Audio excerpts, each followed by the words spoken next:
I never wanted to get into this field. Like, it's so straightforward. She lays it all out. Everything we're doing in our family is by the book, following exactly what Teal says. Obviously, there's a part of me that's worried I'm just gonna fangirl and be a little bit too much. I feel like she's Jesus. Why wouldn't everybody just like treat her like so special? Bestie, that was a lot. And before you say anything, I know I've been gone, but you've been gone. I've been adulting, you've been adulting, but next time let's adult together, not far apart, because I have like 5 friends, you're one of them. And who am I supposed to have these ADHD sessions with? Exactly. And can we really say it's all my fault? Because you have my Instagram, you have my TikTok, you have my Twitter. They're all linked down below and right here. So I don't understand why you're not reaching out and watching the shorter content that I'm putting out literally every single day on that platforms or those platforms. Also, bestie, I'm not accepting any of your resentment if you're not going to open your mouth, because what did we say last time? A closed mouth does not get fed, okay? So I'm going to need you to comment down below. Let me know what you think about this. And please do not forget to subscribe, post notifications on. I feel like I shouldn't have to say that too much because we all know what type of bitch I am. Sporadic as hell, unfortunately. Today, we're going to be talking about Teal Swan, okay? That was the girl you just saw in all those clips. And let me tell you, I didn't know who this woman was until I seen Netflix's The Deep End. Girl, what the fuck is you talking about? Until I saw Hulu's The Deep End. And wow. Just wow. So originally when I was going to make this video, I was like, I'm going to be as unbiased as I can because I don't know who this lady is. I don't know anything about her. But of course, as I said, this is an ADHD session. That's what I'm calling them. And here, people with ADHD, we tend to hyperfixate. We need to know everything about everything when we find something we're interested in. So of course, I had to do a deep dive. How did that stroke taste? On this lady. And there's no fucking way for me to be unbiased. Absolutely none. So the way that I'm going to combat this in this video is I am going to tell you her side of things. I am going to talk about the videos that she made for every single part of the documentary. I'm also going to bring up videos that she has shown that has proven that the documentary did edit things. As I'm talking about this, I'm going to be biased. You're going to know what side I am. But this is going to be a 3-part session. We're going to talk about 2 episodes per session, as well as her 2 reaction videos. Don't expect any clips from her reaction video. She is a palm-colored woman. She will take down my video. I know that she will. So we're not even going to do that, but we are going to discuss it. We're going to give her a fair chance.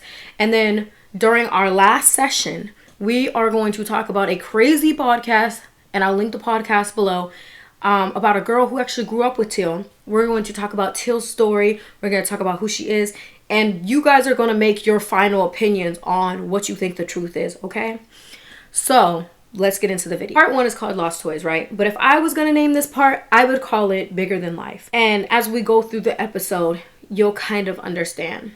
The episode starts out with this woman literally having a panic attack / breakdown. She's crying, she's screaming, she's being dunked inside the water, and she swims over to who we see is Teal. And she's clinging to Teal with dear life, and Teal is looking off in the distance, and she looks dead behind the eyes. There's nothing there. She feels nothing, okay? Some people said that this was waterboarding. Girl, no. It was a spiritual healing that is used by a lot of spiritual groups and practices. So definitely y'all don't like her. I'm going to give her that. That was literally her just trying to help this woman through her trauma. We're given that Teal is bigger than life, okay? We see people talking about Teal as essentially a god. I mean, you saw in the beginning videos, we saw people telling us that they thought she was Jesus, that they follow everything that she says. Some people literally travel and follow her state to state to state to go see every single event that she's at. Like, it's kind of wild. And even Teal herself has this inflated sense of ego because we see her saying, I'm not a regular celebrity. You guys need to be on it when you're protecting me at these events because I'm the person that people listen to at 3 a.m. when they want to at themselves, you know?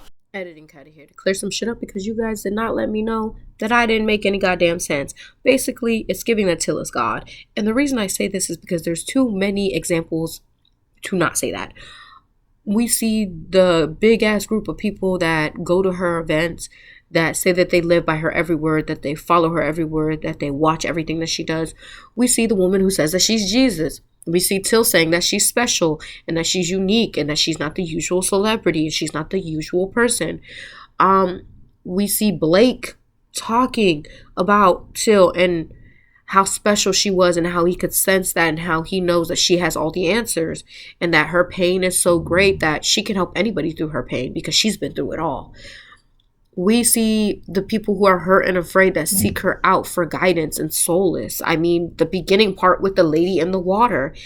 It's just like, if it walks like a duck and it quacks like a duck, can we not call it a fucking duck? And also, there's this really disturbing scene where this lady is literally on the verge of letting go, if you catch my drift. And she's asking Teal to help her find a reason to stay. And Teal is like, well, why are you still here? And she's like, well, I thought you could help me. And she's like, no, I'm asking, why are you still here on this earth? Ignore my dog. Why are you still here on this earth? And I don't know about you, but I don't think that's something you should ever say to somebody who's in that mindset and on the verge of just fucking really being gone. It's one that a lot of people on YouTube have actually talked about because it's just that triggering, this scene. Even though this is the bigger than life type of episode, we do get to see a human side of Teal, or at least the influencer side of Teal, because we see like her manager talking about their game plan and how many videos they're going to put out and what they're going to focus on in their focus group and how they're going to get past the Dalai Lama and how they need to reach this many on Facebook. And it's kind of weird because in Teal's reaction, like we'll definitely get in depth with that, but just to mention, in Teal's reaction, she hates that. Because I feel like it takes away from her I am a god perspective, and it like clouds her brain to I am not bigger than life. I am just a person who needs to make money. And it's like, yeah, this is my passion, but I'm still a human being.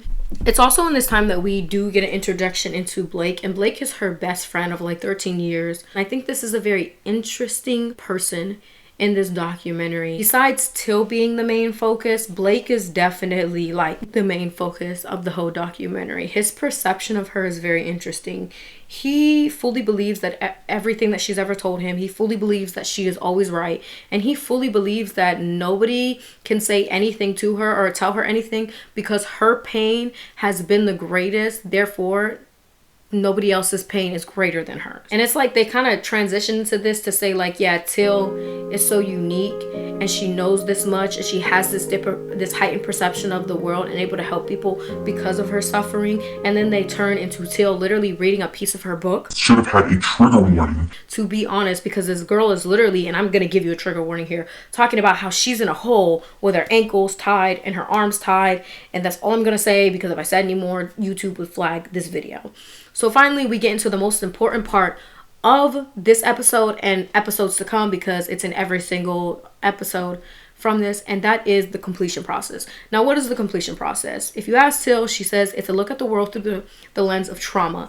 Not what's wrong with you, but what happens to you, right? It's soul retrieval. You're supposed to take your soul down to the darkest pits, the place that you were trying to keep it from, and then bring it back up so that you know that those things can no longer touch you. They can no longer hurt you because you've been there, you dealt with it, you can still talk about it, and now you're going to be a better person. It's really removing, if you ask her, all of the inauthentic truths from your life and becoming your most authentic self. Then we get to see like a look onto one of her completion process retreats, where we're seeing these two women. One of them is obviously training, the other one is going through the completion process, trying to heal her trauma.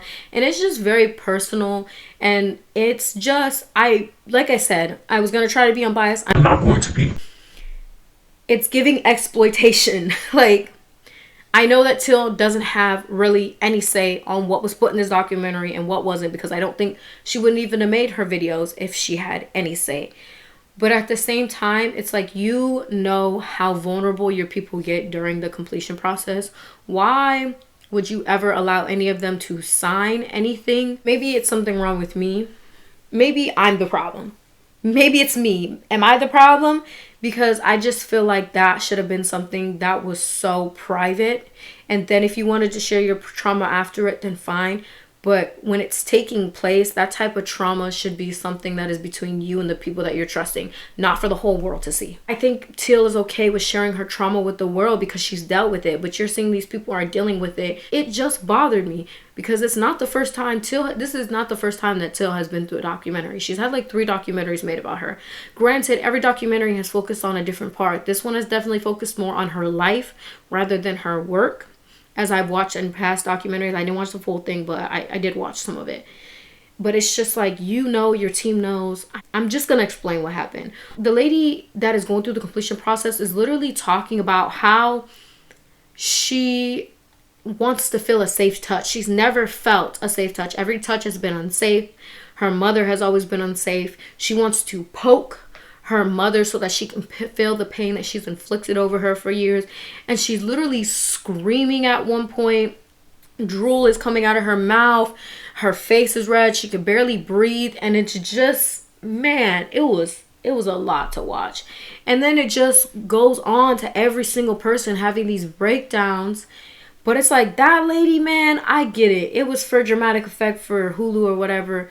But y'all should have never did that. It's also weird because they have like these group meetings in the completion process where they ask questions and they try to figure out what they have resistance to and how they can fix that resistance. And one guy is like asking Teal, and this is where we see the bigger than life, really a narc complex, okay? Let's just be real. Because he asks her, who do you look up to?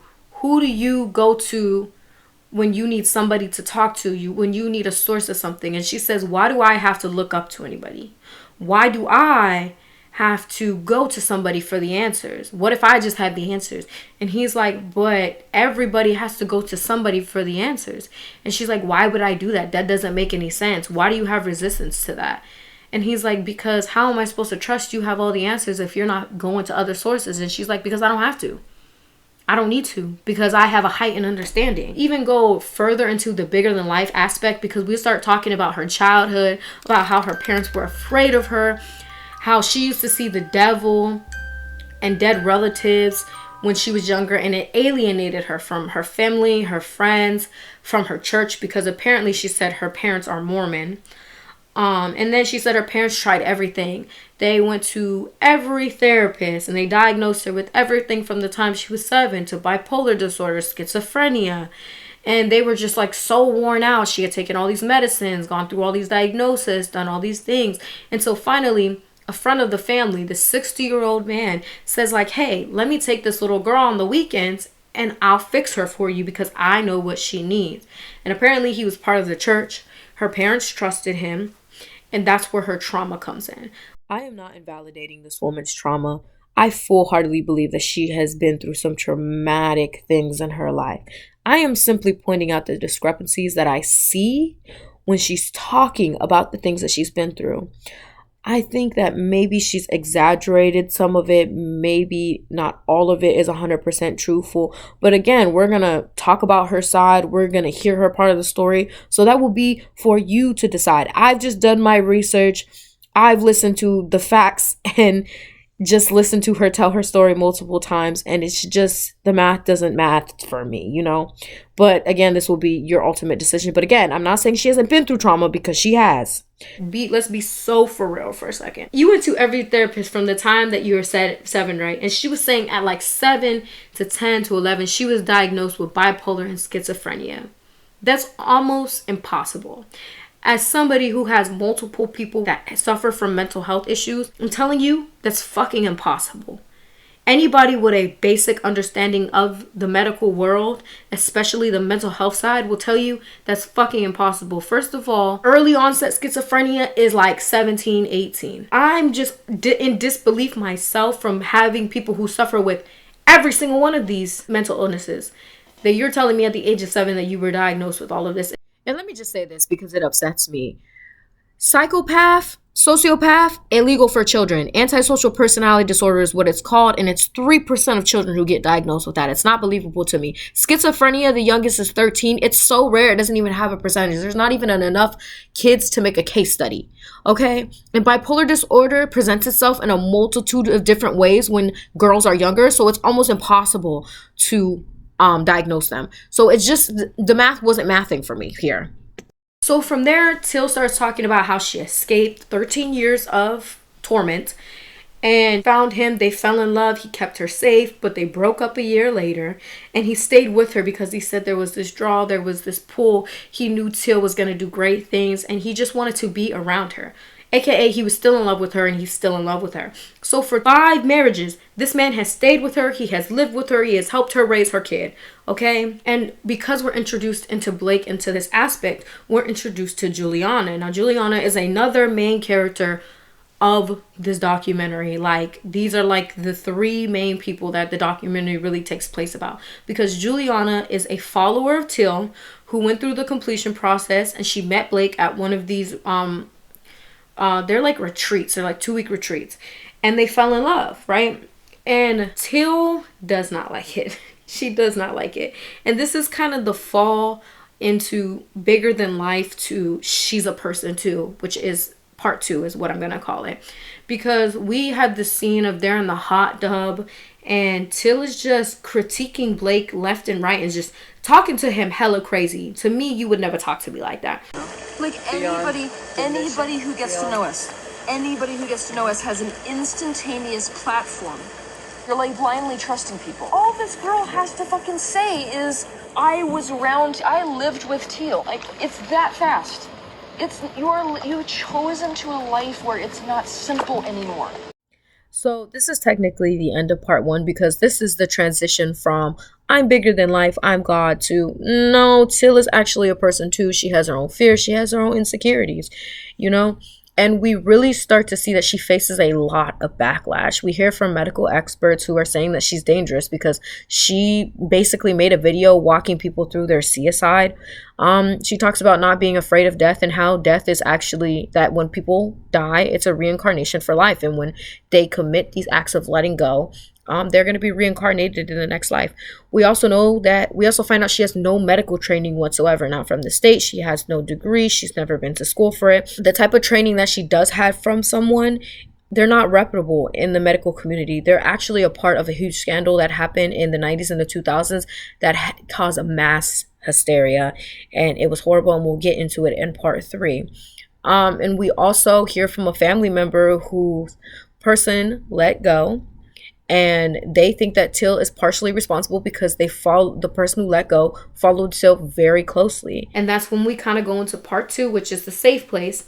But like I said, I'm calling it she's a person too. We get to meet the people within her most inner circle. Of course, we already know Blake, her best friend of 13 years, still in love with her, believes everything that she says, complete pushover. We meet Tristan, who's a woman who dropped out of college to follow Teal and has been with Teal for many years at that point.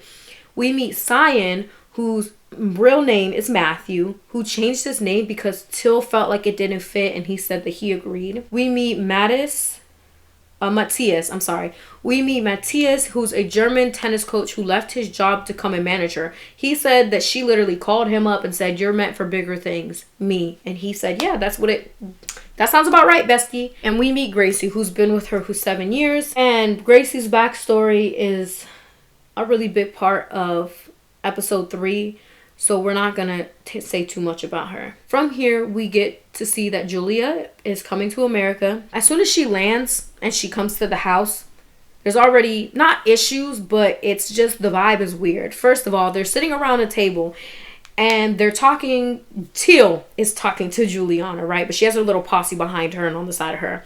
And she's just laying down her claim on Blake and the rules. She literally says that problems always arrive with Blake's girlfriends when their truth opposes my truth. And it's like, and then Blake is a noodle. He never says anything. And then he has to break up with them because he can't tell them that their truth is actually not a truth. But it's like, just say that you don't agree with what they're saying and you think that they're wrong. It was weird. And then also her talking about the dynamic of the group and just saying that there's a lot of interpersonal shit going on and a lot of intentions going on. And like, basically saying that there's no boundaries in her group. We're always in each other's face. We're always in each other's business. I'm gonna be in your business because Blake belongs to me. And then ending it by saying, but I'm scared. We're all scared. We let people in and then they just leave.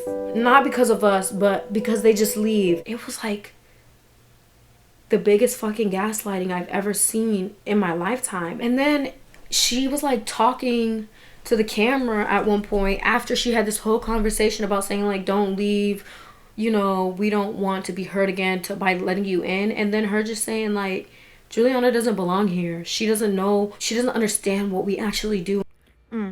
BFFR. What did that spell?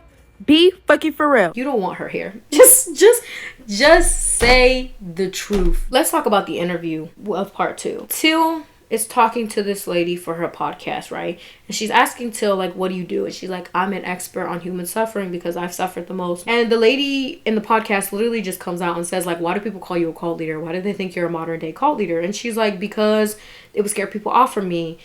And if they scare people off, then they won't find me and they won't get help. Why would anybody want to scare you off from helping people? And we're really seeing how much people do not like Teal and people think that she's a cult leader, because at one point, Blake, going through the emails and reading about this lady who's saying like Teal hates herself and that's why she makes other people hate themselves, and that she puts ideas in their head that are not true, and that she wants a refund because the completion process, the whole thing is a scam. And like she's gonna come and get her money from Teal one way or the other. And Blake has to literally call the police and report this lady. And when he's talking on the phone with these officers, you could tell that they're tired. They're fucking tired. They're tired. They have done this several times at this point.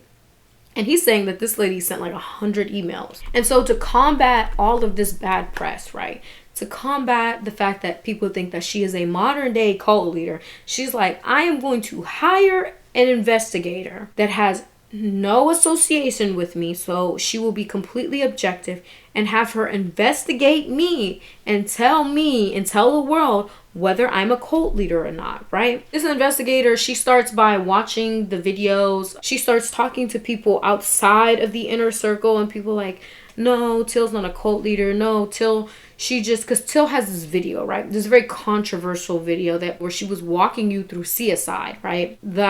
People in the outside circle that had watched the video was like, no, she was just telling me to imagine it. And it helped me to get over the urge and the feeling, and it helped me deal with the actual problems I was having. But mental health experts are like, no, somebody doing this by themselves without having somebody there to guide them and help them through the process is dangerous, right? And you also have the fact that there is a woman mentioned in this video that she had let go at the time, and that she was a big follower of Teal, and they're saying that it's her fault. So far, it's looking like Teal is not a cult leader. It's looking like Teal is just a spiritual, gifted person who helps people and talks about the things that people are uncomfortable with, which is trauma and death. And because she talks about these things, people are calling her a cult leader because she doesn't back down, right? But then we meet Jared. Jared starts talking real bad about Teal because he was part of the inner circle, right? And he starts talking about the crazy shit. He starts talking about she's a scam. She sold me frequency paintings, which I guess the longer you look at them and you manifest, you're supposed to get what you want. They didn't work, which might be on you, my guy. Let's just be real. That he helped her with her website and her business, and she never paid him.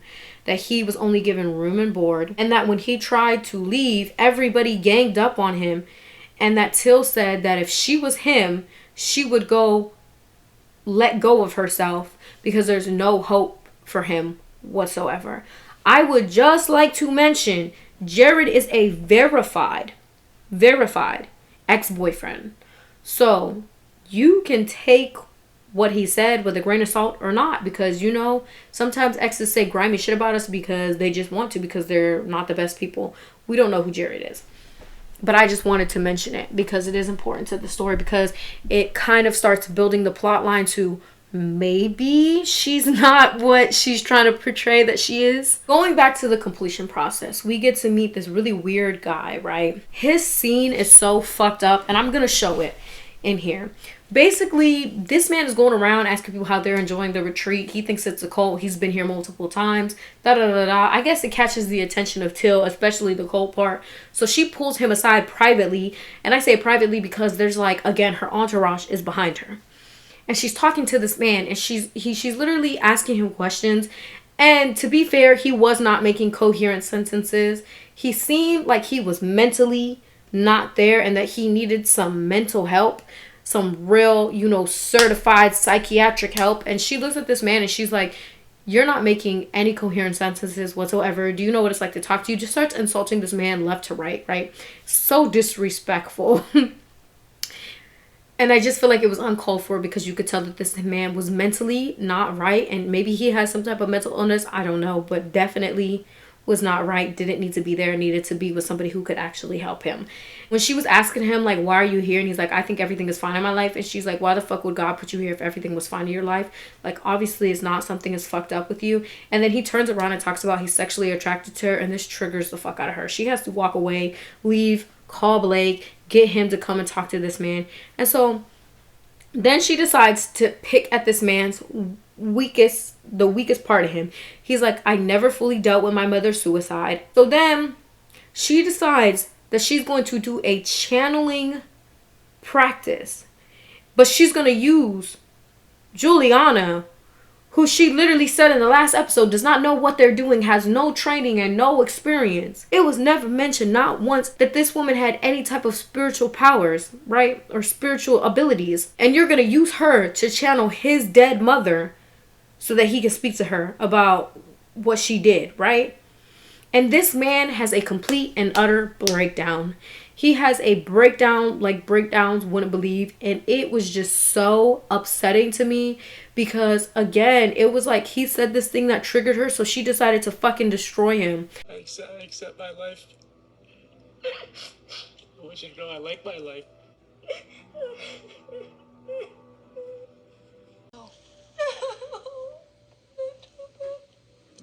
Do you see this? If from where you are, you can't do anything anymore to help either of them. So sorry.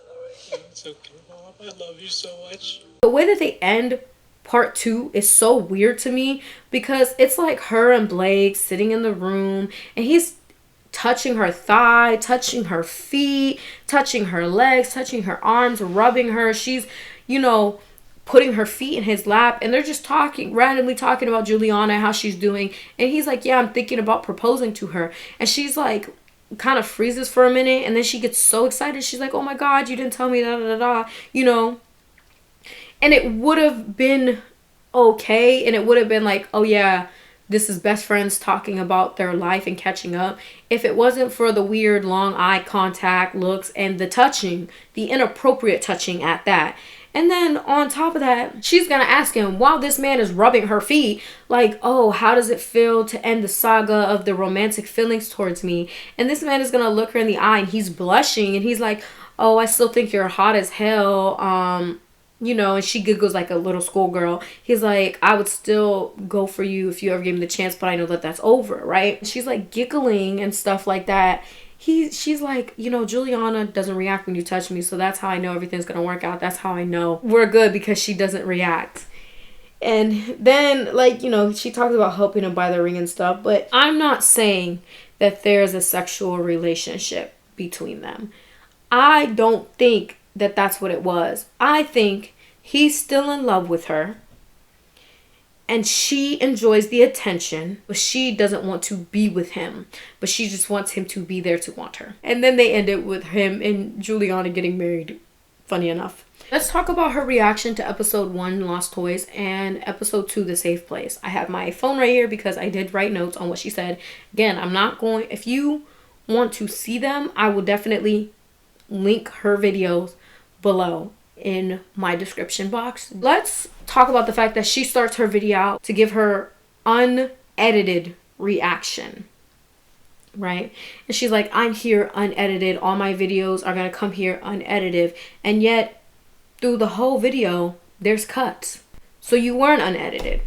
Why did you say it? She likes that the video starts off positive, right? So she starts out by talking about that she likes the testimonies, the fact that it shows that she's about the truth and the raw, honest stuff.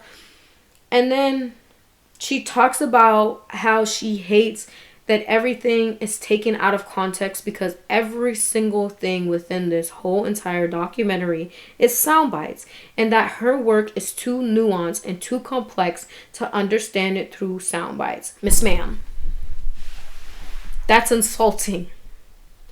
It's insulting because it gives the impression that us as an audience or us as people cannot understand that this documentary has been edited, that we don't know how to read context, that you need to be the person to break down everything that you're doing, everything that you're saying beforehand for us to understand. That it's insulting. I have such a heightened level of perception that in order for you to understand what I'm talking about, I have to dumb it down and bring it down to you so that you can get some of my heightened level of perception. Maybe I'm reaching, but I don't think I was. And then she gets very mad because she's like, I'm not jealous of Juliana. They try to make it seem like I was jealous of Juliana by putting background music in. 100% they definitely did, because without music it's kind of weird to watch a video. And then on top of that, she was like, they were cutting these scenes to make it seem like I was watching Blake and Juliana when I wasn't. And I'm like, that's not why we thought that you didn't like her. She never addressed the whole table scene, which makes me believe that conversation actually happened. She said all of that 100%. I would just like to say that there are a couple things that were definitely edited to an extent to give us a different perception in part one. One video that I found that she had uploaded was that video of the lady on stage where she was like, why are you here? She definitely wasn't as cold and the conversation wasn't as short. The other one with the man that I discussed beforehand, where it was giving like a God complex, that conversation again was longer. And she was saying like, you don't have to look towards one person, because when you have a heightened perception as me, you look to many different teachers. Let me be clear here. I 100% believe that they did edit these clips and probably other clips to make it seem like she's more cold-hearted than she is. Do I believe that they spliced every single thing in this entire documentary to make her look bad? Absolutely fucking not. There are pieces that she won't even touch. She doesn't even talk about. She won't even reply to in her comments. And there's things that she does defend that are bad, that make her look like a cult leader. So, but they did edit some of this to make her look bad. Now for episode 2, again, she starts out by trying to negate the fact that she's not jealous of Juliana. She wasn't watching them in different shots. But it's like, we're not thinking you're jealous of this girl because you're watching her. We're thinking that you don't like this girl because of the things that you say to her. And she's never addressing in any of these videos what she says to this girl ever. She was like, the private investigator in this episode really meant nothing because I was the one who hired her. So how could I have any control over that? Like, that's weird that you guys are trying to use that against me, but I'm the one who hired the private investigator. Okay, you hired the private investigator. We understand that she is working for you, but she's not working underneath you. She is a third-party person that is hired to be objective. Where is the report? Where is the report? The report was never released. Where is the report so that we can read it? Also, she doesn't like the fact that they made it look like she was in a commune, because you see all the beds and you see everybody jumping around in one scene, and we're talking about them always together, always talking. They said that they were in a two week long completion process at a house that she was renting for this, and that everybody was staying there, but that all of her people, they don't live with her. They all have apartments in the city close by her. She lives in a regular house with her son. I don't have anything to say because I can't prove whether they do live with her or not. I'm not going to say anything. We're not going to address that. We can definitely say that they were wrong. Hulu was wrong because they just wanted to strengthen the claim that she is a cult leader. Also, like I said, for that very last weird encounter for part 2, where she's in the room with Blake, she's saying that through that whole episode, and especially right there, that they're trying to portray her as having a sexual relationship on the down low with Blake. But she's like, no, he's sexually attractive and he gave me a compliment, and I just took it as a compliment, and I was just, whatever. And she's like, but also I was with somebody, so what does that say? Like, I'm not gonna do anything with Blake if I'm with somebody. Girl, don't act like cheating doesn't exist. Do not act like cheating doesn't exist. Also, she knows that this man is obsessed with her, and the way that she reacts to his compliments, that's why he continues to be obsessed with you, because you're not putting, for somebody who is about your mental health and about living in your authentic truth, you're not living authentically right now. Because if you were living authentically right now, you would shut that shit down 100% with him. You would tell him not to compliment you in the way that he was complimenting you. You would tell him not to touch up on you in the way that he's touching up on you. I'm not saying that your friends can't touch you and be personal with you and hug you and whatever, but let's be real. That is why that's why you thought it was giving sexual relationship, because you could see how it could be misconstrued. Live your authentic truth like you're saying, and just say that you like the attention, you like having control over him, because it was always giving that. It was never giving sexual relationship to me. It was always giving that she liked control over him, and that she knew just by giving him a little bit, giving into a little bit of his attention, that she would always have the control over him because he loves her and he's obsessed with her and he's still in love with her. Also, she said that she was so upset because they exploited her team, and mostly they exploited the people in her completion process. But it's like, you specifically said that they did not, the videos and the clips that they showed of them people crying and everything else, that was real. That's what actually happens in your completion process, right? Hulu is dead fucking wrong for showing that lady crying like that. I even said it. But at the same time, you have been through multiple different documentaries. You have a whole team of people. You got a team of like 12 people. You're telling me not one of them thought to put any type of clause into this documentary to do it, because you're not going to tell me you didn't sign paperwork. Just for you to put all the blame, like Hulu exploited you and they exploited the people around you, when you knew how vulnerable and personal your completion process gets because you're the one who does it. It's your program that you created. You should have never allowed them to come in there and exploit those people like that.